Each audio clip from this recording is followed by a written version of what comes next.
उद्धव ठाकरे और शरद पवार दोनों में एक बात समान है कि दोनों लगातार गलत तथ्यों के आधार पर बयान दे रहे हैं और दोनों ही भ्रष्टाचार और रिश्वतखोरी को गुपचुप बढ़ावा देते हैं। अनिल देशमुख के बचाव में शरद पवार ने एक के बाद एक धारावाहिक झूठ बोले। अब बीजेपी नेता देवेंद्र फडणवीस ने उद्धव ठाकरे पर गंभीर आरोप लगाते हुए कहा कि Uddhav Thackeray transfer posting racket का पर्दाफाश होने पर गुपचुप बैठे रहे। इस तरह से इस रैकेट को बढ़ावा दिया गया। विपक्ष के नेता देवेंद्र फडणवीस ने दावा किया कि ट्रांसफर पोस्टिंग का रैकेट चलाया जा रहा है। इसकी रिपोर्ट मुख्यमंत्री उद्धव ठाकरे के पास होने के बावजूद उन्होंने कोई कार्रवाई नहीं की। फडणवीस ने इस संबंध में सबूत होने की इस बात पर कहते हुए कहा वे केंद्रीय गृह सचिव को 6.3 टीबी डेटा सौंपेंगे।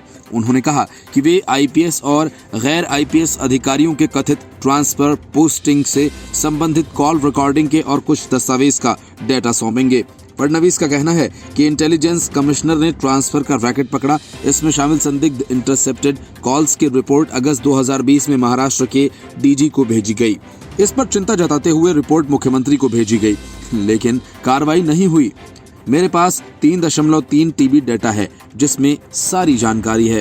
पूर्व मुख्यमंत्री के अनुसार जब डीजी ने इस रिपोर्ट को लेकर जानकारी जुटाई तो बताया कि ये गृह मंत्री के पास भेजी गई है। उन्होंने कहा कि मैंने केंद्रीय गृह सचिव से समय मांगा है, उनसे मिलने दिल्ली जा रहा हूं और मामले की सीबीआई जांच की मांग करूंगा।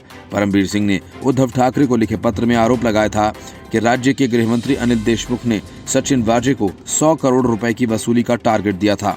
एनसीपी सुप्रीमो शरद पवार ने देशमुख को क्लीन चिट देते हुए कहा था कि जिस समय की बात पत्र में की गई है उस समय देशमुख अस्पताल में भर्ती थे और बाद में होम क्वारंटीन थे। हालांकि पवार के दावे कुछ ही घंटे में गलत साबित हो गए। फडणवीस ने भी देशमुख को लेकर नए सबूत दिए हैं। बीजेपी नेता ने दावा किया कि पुलिस के रिकॉर्ड के मुताबिक अनिल देशमुख 17 फरवरी को सह्याद्री गेस्ट हाउस में थे।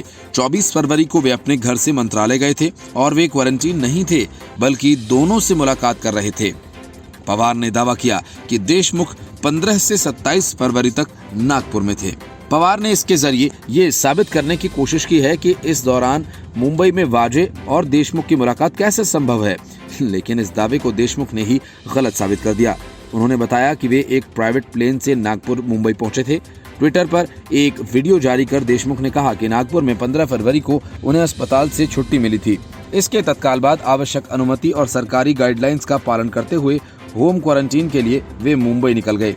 उनका दावा है कि इसके बाद 27 फरवरी तक वह होम क्वारंटीन में रहे। Report news of India.